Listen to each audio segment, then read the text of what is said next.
لا تشتكي من الأيام، فليس لها بديل، ولا تحزن على الدنيا ما دام آخرها رحيل. واجعل ثقتك بالله ليس لها مثيل، وعش في شكره تجد كل ما فيها جميل. الحرام لا يشبع حتى وإن كثر، والحلال يكفي حتى وإن قل. فاللهم اكفنا بحلالك عن حرامك، وبطاعتك عن معصيتك، واغننا بفضلك عمن سواك. تفاءل وثق بالله، فإذا ذكرته فهو معك، وإذا استغفرت غفر لك، وإذا شكرت زاد لك، وإذا دعوت أجابك. ما الذي تريده أكثر من ذلك عند حسن ظنك بالله؟ اجعل الفرح شكرا، والحزن صبرا، والصمت تفكيرا، والنظر اعتبارا، والنطق ذكرا، والحياة طاعة، والموت أمنية. إن الله يعلم القلب النقي، ويسمع الصوت الخفي. فإذا قلت يا رب، إما أن يلبي لك النداء أو يدفع عنك البلاء. لا تخجل من أخطائك كونك مصنفا ضمن البشر، ولكن اخجل إذا كررتها وتدعي بأنها فعل القدر. إذا كنت تعيش مهموما مغموما حزينا كئيبا، وأنت تتوفر على الخبز الدافئ والماء البارد والنوم الهانئ، فإنك تفكر في المفقود ولا تشكر الموجود.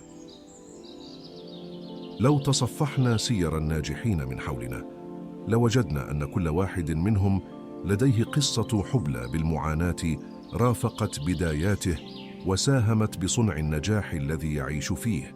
فالإخفاقات وقود ودافع للمثابرة، فمن يجتهد يبلغ، ومن يصبر يصل، وينال بعد بلوغه الترحاب. ما من عبد يترك ذنبا فرارا من غضب الله إلا وجد ثمر تركه في حياته. قد تكون هذه الثمرة كحلاوة الإيمان، أو سعة الرزق، أو توفيقا للطاعة، أو صلاحا للذرية، أو قبولا في قلوب الناس. هناك من يراقبك بحب، وهناك من يراقبك بفضول، وهناك من يراقبك بحسد وحقد. لذا اطلب من الله أن يرزقهم ضعف ما يتمنون لك. إذا أحسنت لأحد فابتعد عنه بعينيك حتى لا تحرجه وتشعره بضعفه. لا تنتظر منه شكرا، بل أشعره أنك تعطيه حقه مما رزقك الله. أكثر الأشياء تأييدا للعقل هي مشاورة العلماء والتفكير في الأمور والاعتبار بالتجارب، وأشدها ضررا بالعقل هو الاستبداد والتهاون والعجلة. الشخص الوحيد الذي يتصرف بعقله هو الخياط، ففي كل مرة يراك يأخذ مقاسك من جديد. أما الباقون فيستخدمون مقاييسهم القديمة ويتوقعون منك أن تناسبها. الماركات أكبر كذبة تسويقية صنعها الأذكياء لسرقة الأغنياء، فصدقها الفقراء. تذكر أن الأمس هو شيك تم سحبه، والغد هو شيك مؤجل، أما الحاضر فهو السيولة الوحيدة المتوفرة. لذا علينا أن نصرفها بحكمة. قد يرى البعض أن التسامح انكسار، وأن الصمت هزيمة، لكنهم لا يعرفون أن التسامح يحتاج قوة أكبر من الانتقام، وأن الصمت أقوى من أي كلام. من أسباب السعادة أن تكون لديك عين ترى الجمال، وقلب يغفر الأسوأ، وعقل يفكر في الأفضل، وروح تملأها الأمل. من يقرأ التاريخ لا يدخل اليأس إلى قلبه أبدا، وسيرى الدنيا أياما تداولها الله بين الناس. فالأغنياء يصبحون فقراء، والفقراء ينقلبون أغنياء، وضعفاء الأمس يصبحون أقوياء اليوم، وحكام الأمس يصبحون مشردين اليوم، والقضاة متهمون، والغالب مغلوب، والفلك دائر، والحياة لا تتوقف، والحوادث لا تكف عن الجريان، والناس يتبادلون الكراسي. لا حزن يستمر ولا فرح يدوم. النفس الحزينة المتألمة تجد الراحة بانضمامها إلى نفس أخرى تماثلها في الشعور وتشاركها الإحساس، مثلما يستأنس الغريب بالغريب في أرض بعيدة عن وطنه. كل إنسان له نقاط ضعف وقوة، شجاعة وجبن، صمود واستسلام، نقاء وقذارة. فالمخلص يقاوم، والغادر يخون، والضعيف يتهاوى تحت اليأس، والبطل دائما ما يقاتل. أحد أفضل الطرق لجلب السعادة لنفسك هو إسعاد الآخرين الموجودين حولك، وأحد أفضل الطرق لإسعاد الآخرين من حولك هو أن تكون أنت سعيداً. يمتص القرآن الحزن من القلب كالإسفنج، إذا قرأت القرآن وأنت حزين كان كالضمادة، وإذا قرأته وأنت سعيد ضاعف تلك السعادة.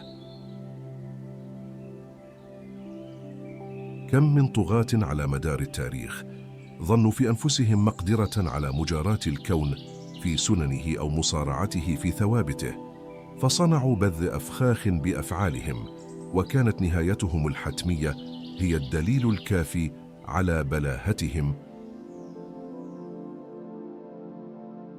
إن الكل يرفع الأيدي بالدعاء لرفع الظلم، ولكن الكل ظالم مستبد في دائرته، فلا يستجاب دعاؤهم، وتغرق الدنيا في المظالم أكثر وأكثر.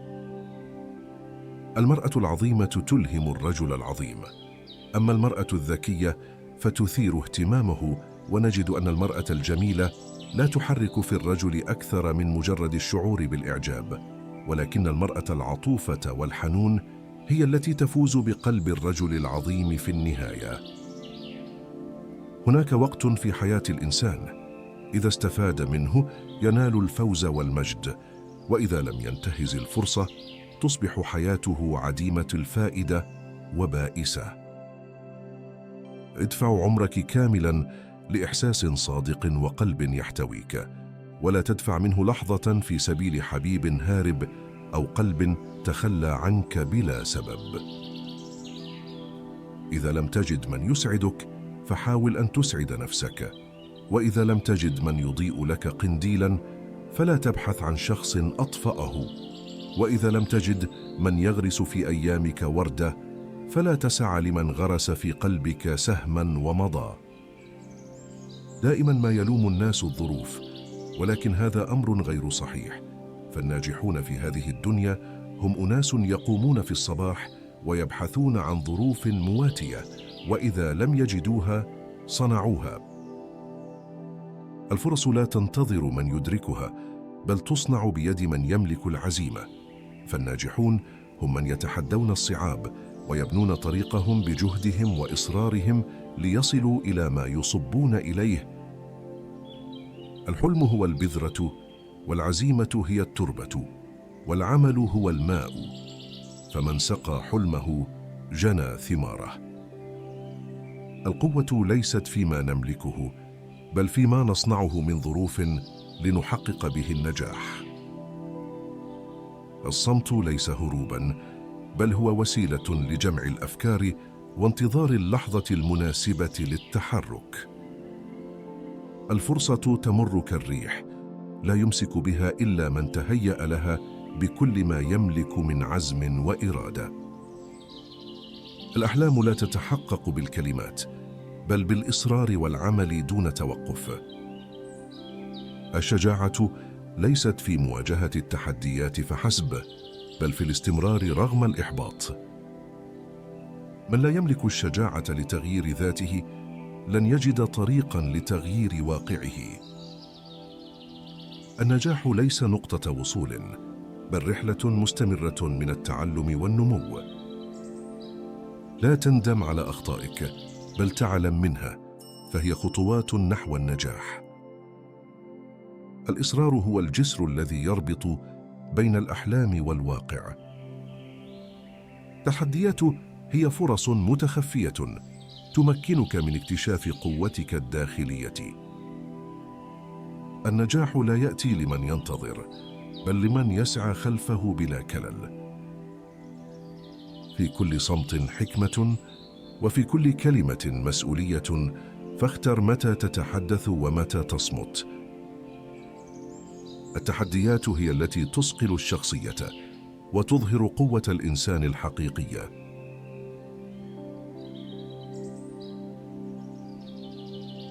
النجاح ليس حظاً، بل هو نتيجة اختيار مستمر للعمل والتطور. لا تضيع وقتك في الندم، بل استثمره في تحسين نفسك.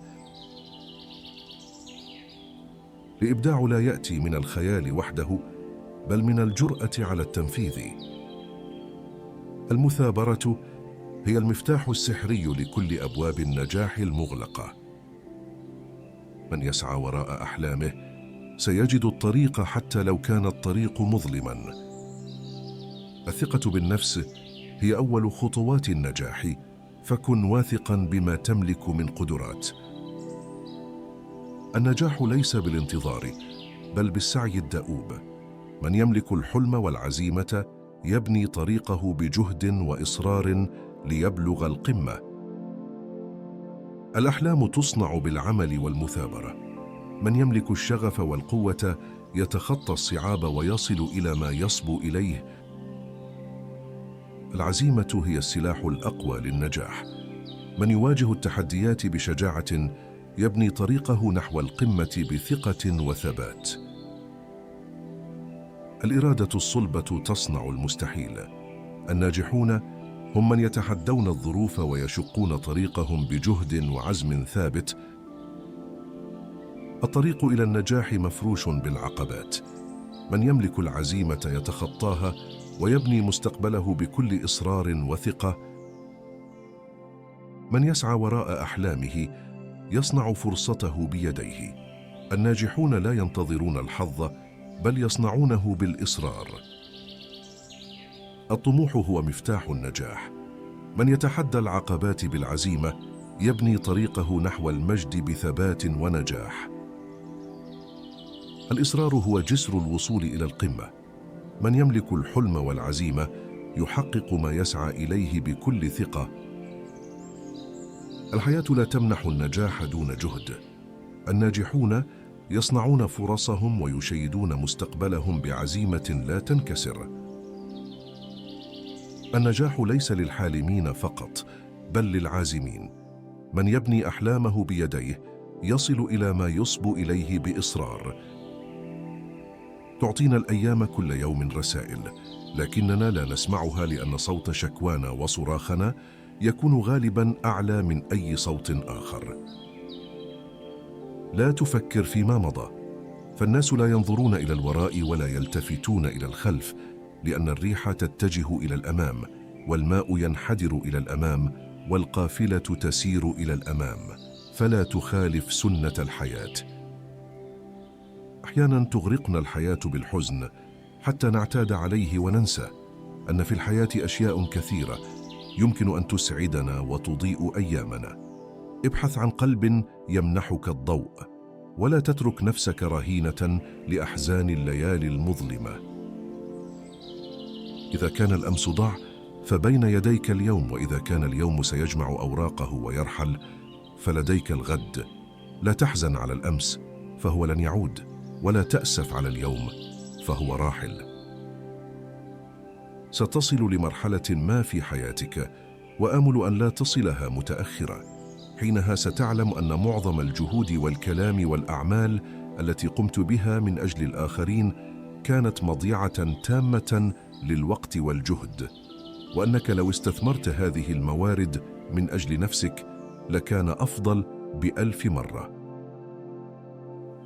2 لا تنساهما ذكر الله والموت، و2 لا تذكرهما إحسانك للناس وإساءتهم إليك.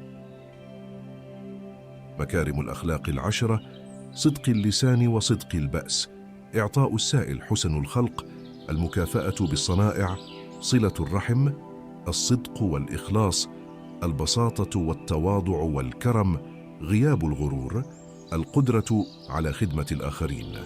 هذه الصفات هي الأسس الحقيقية لحياتنا الروحية.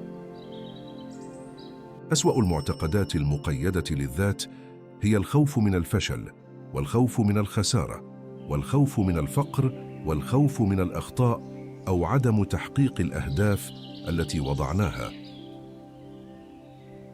لا تقف كثيراً عند أخطاء ماضيك، فستحول حاضرك إلى جحيم ومستقبلك إلى حطام. اعتبرها دفعة جديدة في طريق الحق والصواب. أن يكرهك الناس وأنت تثق بنفسك وتحترمها أهون كثيراً من أن يحبك الناس وأنت تكره نفسك ولا تثق بها. لا تتخيل أن كل الناس ملائكة فتنهار أحلامك، ولا تجعل ثقتك بهم عمياء، لأنك ستبكي يوماً على سذاجتك. الابتسامة لا تكلف شيئاً، ولكنها تعني الكثير. كن مبتسماً ولا تيأس، فالظلام سيصبح نوراً والخريف سيصبح ربيعاً.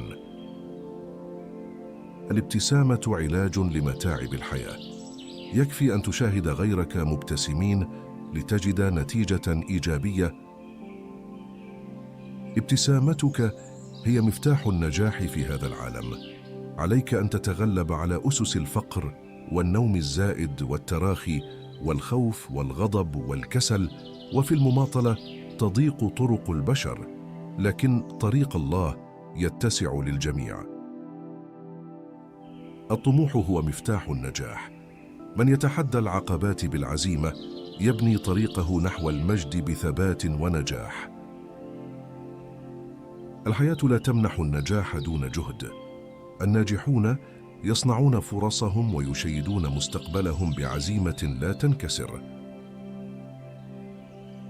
أعقل الناس هم الذين يتركون الدنيا قبل أن تتركهم، وينيرون قبورهم قبل أن يسكنهم، ويصلون الجماعة قبل أن يصلى عليهم، ويحاسبون أنفسهم قبل أن يحاسبوا. فاليوم عمل بلا حساب، وغدا حساب بلا عمل. إذا كان الأمس ضاع فبين يديك اليوم، وإذا كان اليوم سيجمع أوراقه ويرحل فلديك الغد. لا تحزن على الأمس فهو لن يعود، ولا تأسف على اليوم فهو راحل. الحياة ليست انتظار العاصفة لتزول، بل هي تعلم الرقص تحت المطر. فالأمل والعمل هما مفتاح النجاح في كل الظروف. النجاح ليس نهاية الطريق، بل هو بداية رحلة جديدة نحو أهداف أكبر. الأمل هو الضوء الذي يضيء دروبنا في أحلك الأوقات. النجاح هو القدرة على الانتقال من فشل إلى فشل دون فقدان الحماس. التحديات هي فرص مقنعة تنتظر من يكشف عنها. العمل الجاد هو الجسر الذي يعبر بنا من الأحلام إلى الواقع. الإصرار هو المفتاح الذي يفتح كل الأبواب المغلقة. النجاح لا يأتي لمن ينتظر، بل لمن يسعى ويجتهد. الأحلام الكبيرة تحتاج إلى قلوب شجاعة لتحقيقها. التفاؤل هو الوقود الذي يدفعنا نحو تحقيق أهدافنا. النجاح هو نتيجة طبيعية للتفكير الإيجابي والعمل المستمر. الفرص لا تأتي لمن ينتظر، بل لمن يبحث عنها. النجاح هو القدرة على الانتقال من فشل إلى فشل دون فقدان الحماس. الأمل هو الحلم الذي يسير على قدمين. العمل الجاد هو السلم الذي نصعد به نحو القمة.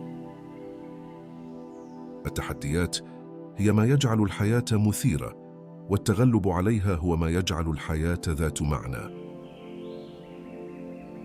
النجاح هو أن تجد طريقك الخاص وتتبعه بشغف.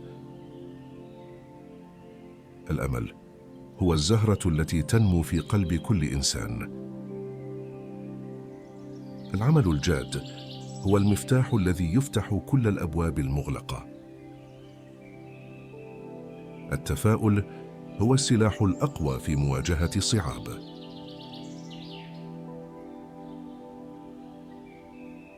النجاح هو أن تحقق ما كنت تعتقد أنه مستحيل. الأمل هو النور الذي يضيء دروبنا في أحلك الأوقات. من عمل الناس ولم يظلمهم وحدثهم، ولم يكذب عليهم ووعدهم ولم يخلفهم، فهو ممن كملت مروءته وظهرت عدالته ووجبت أخوته. لا تقاس حلاوة الإنسان بحلاوة اللسان، فكم من كلمات لطيفة حسنة يكمن بين حروفها سم الثعبان. فنحن في زمن اختلط فيه الحابل بالنابل. الصبر عند المصيبة يسمى إيمانا، وعند الأكل يسمى قناعة، وعند حفظ السر يسمى كتمانا، ومن أجل الصداقة يسمى وفاء. إذا خسرت الدنيا كلها وأنت مع الله فما خسرت شيئا، وإذا ربحت الدنيا كلها وأنت بعيد عن الله فقد خسرت كل شيء. علم بغير أمانة هو شر من الجهل، وذكاء لا يصاحبه صدق اللهجة هو نكبة على العقل. من فكر في عواقب الدنيا أخذ الحذر، ومن أيقن بطول الطريق تأهب للسفر. لا تحزن من ردة فعل أساءت إليك أو كلام جارح قيل لك، بل سلم أمرك لله تعالى فهو خير مولاه. لا تحكم على مستقبلك من الآن، فالأنبياء عليهم السلام كانوا في بادئ الأمر يرعون الأغنام، ثم بعد ذلك قادوا الأمم. الخلوق صدوق، والعنيف ضعيف، والأصيل نبيل، والحليم حكيم، والشريف عفيف. الصدق ربيع القلب، وزكاة الخلقة، وثمرة المروءة، وشعاع الضمير. اكره الخطأ لكن لا تكره المخطئ، انتقدوا القول لكن احترموا القائل، ابغضوا المعصية لكن ارحموا من عصى، فمهمتك أن تقضي على المرض لا على المريض. تعيش الأغنام طوال حياتها خائفة من الذئاب ثم يأكلها الراعي، فكن حذرا ممن تمنحه الثقة وتظنه صديقك وهو عدوك. رضا الناس غاية لا تدرك، ورضا الله غاية لا تترك، فاترك ما لا يدرك وأدرك ما لا يترك.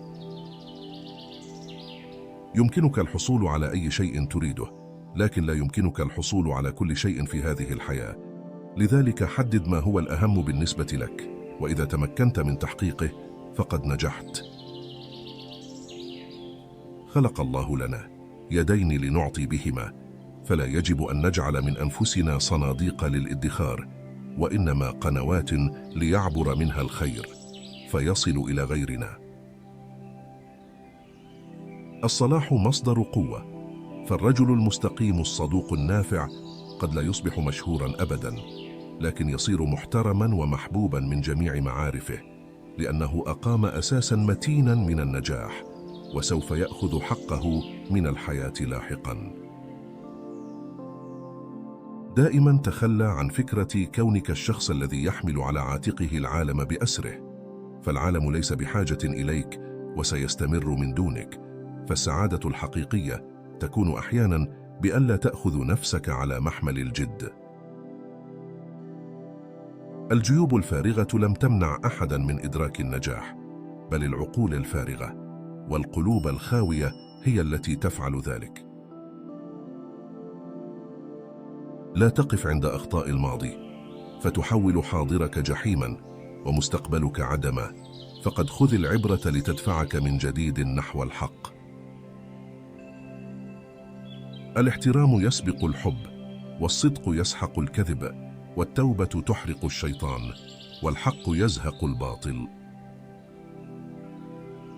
لا تترك شخصا عزيزا عليك بسبب زلة أو عيب فيه، فلا يوجد أحد كامل غير الله سبحانه وتعالى. الحب والتسامح يساعدانك على فهم معنى الحياة، فتمنى للآخرين السعادة والسلام حتى لو لم تكن تحبهم أو تتفق معهم. عندما تعرض عليك مشكلة، أبعد نفسك عن التحيز والأفكار المسبقة، وتعرف على حقائق المواقف ورتبها، ثم اتخذ الموقف الذي يظهر لك أنه أكثر عدلاً وتمسك به. إن أرفع درجات الحكمة البشرية هي معرفة مسايرة الظروف، وخلق سكينة وهدوء داخليين على الرغم من العواصف الخارجية. عدم الاهتمام والابتعاد والفراق ردود فعل طبيعية لشخص أحب بصدق الطرف الآخر ولم يتلقى أي مشاعر منه. نسبة كبيرة من السعادة في الحياة لا تكون بخوض جميع معارك الحياة، بل بتجنب معظمها، فالانسحاب البارع هو في الحقيقة نصر. الخيال هو الأفق الذي يمتد بلا حدود، والواقع هو الأرض التي نبني عليها أحلامنا. الكرم هو العطاء الذي يغني الروح قبل اليد، والبخل هو الفقر الذي يجفف كل قلب. النجاح هو الشجرة التي تنمو بجذور العمل، والفشل هو الرياح التي تقتلع تلك الجذور. الحكمة هي النهر الذي يجري في وادي التجربة، والجهل هو الصخرة التي تعترض مجراه. الطموح هو الجسر الذي يربط بين الحلم والواقع، والكسل هو الفجوة التي تفصل بينهما. العزيمة هي السفينة التي تقودنا عبر بحار الحياة، والتردد هو الأمواج التي تعيق مسيرتها. الصدق هو الجوهرة التي تضيء درب العلاقات، والكذب هو الرمال التي تخفي تلك الجوهرة. الاحترام هو الجسر الذي يصل بين الأرواح، والاحتقار هو السور الذي يبعد بينها. إذا طلبت السعادة من المال وحده فما عرفت معناها، وإذا طلبت السعادة من القلب الصادق فقد وجدتها حقاً. إذا جعلت الدنيا غايتك الأولى فما حققت إلا سراباً، وإذا جعلت الإيمان هدفك فقد حققت كل شيء. إذا سعيت وراء الشهوة فقط فما أضعت إلا ذاتك، وإذا سعيت وراء الأخلاق فقد بنيت حياة طيبة. إذا خفت من الناس في الحق فما حميت إلا وهما، وإذا خفت من الله في كل حال فقد حميت نفسك. إذا بحثت عن الأمان في البشر فما وجدت إلا زيفا، وإذا وجدت الأمان في الله فقد وجدت السلام الحقيقي. إذا استندت على قوتك الشخصية فقط فما اتكأت إلا على ضعف، وإذا استندت على قوة الله فقد وجدت العون. إذا أطفأت نور الإيمان في قلبك فما أضأت إلا ظلاما، وإذا أضأت قلبك بنور الله فقد أضأت حياتك. إذا استمعت لصوت الدنيا وحده فما سمعت إلا ضجيجا، وإذا استمعت لصوت الإيمان فقد سمعت الحق. إذا حاربت من أجل الدنيا فقط فما خضت إلا معارك خاسرة، وإذا حاربت من أجل الإيمان فقد انتصرت بكل جولة. إذا ركضت وراء الشهوات فقط فما وصلت إلا إلى سراب، وإذا ركضت نحو الإيمان فقد وصلت إلى الغاية الكبرى. العلم نور يضيء درب الحياة، والجهل ظلام يغلق كل أبواب الفهم.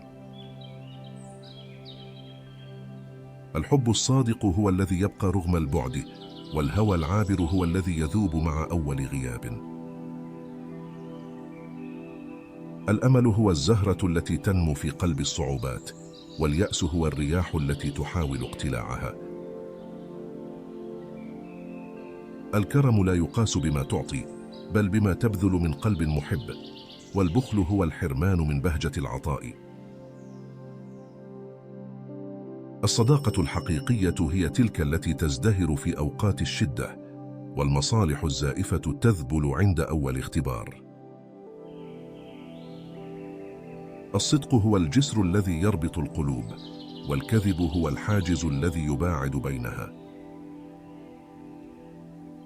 الشجاعة ليست في مواجهة العدو فحسب، بل في مواجهة الذات والتغلب على المخاوف.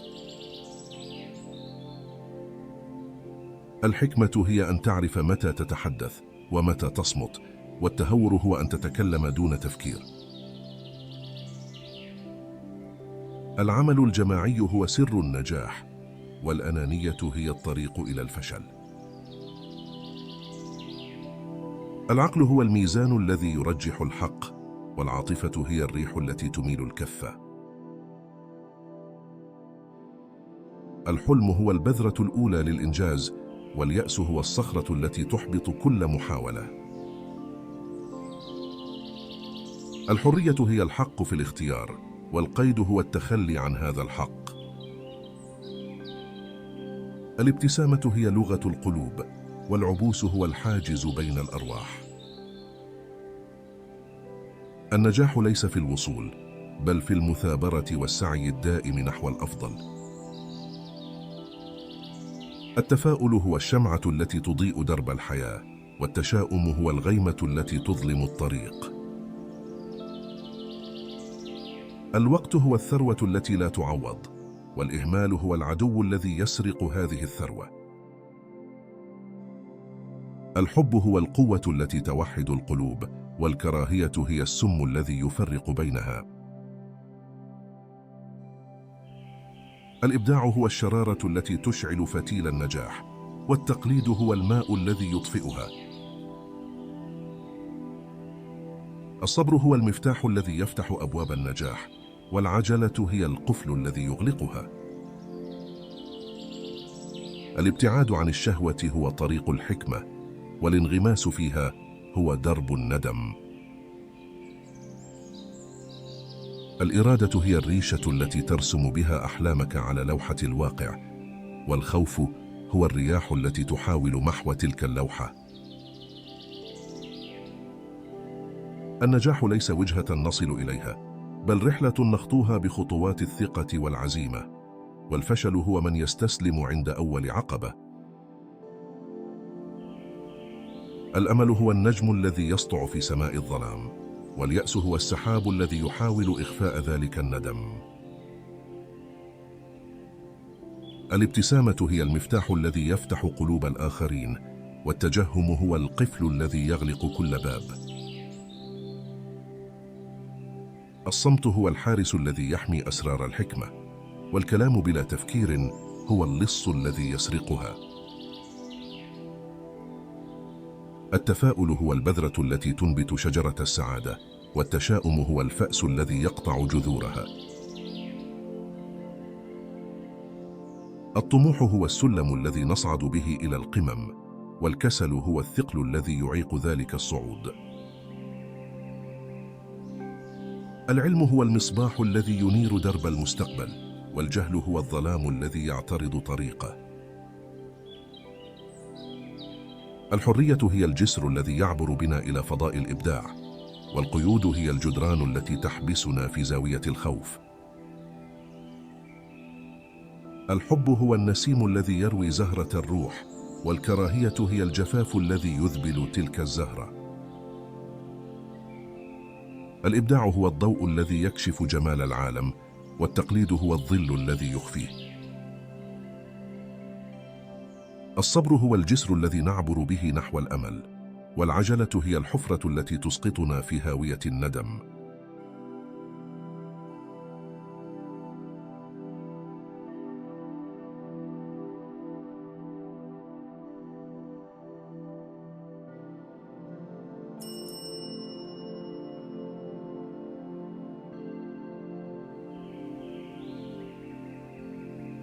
كانت هذه اقتباسات اليوم. إن أعجبك الفيديو قم بالاشتراك والإعجاب، وابدأ رحلتك نحو الوعي الذاتي والنمو الشخصي.